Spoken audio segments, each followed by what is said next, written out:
اعلموا أنما الحياة الدنيا لعب ولهو وزينة وتفاخر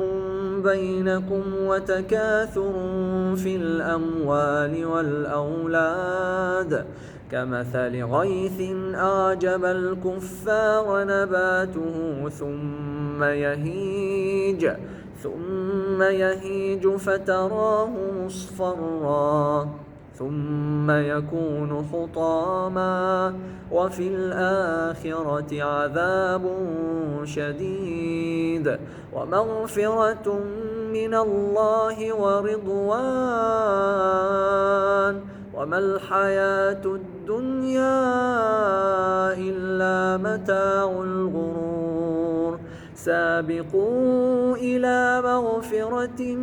من ربكم وجنة عرضها كعرض السماء والأرض أعدت للذين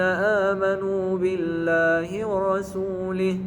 ذلك فضل الله يؤتيه من يشاء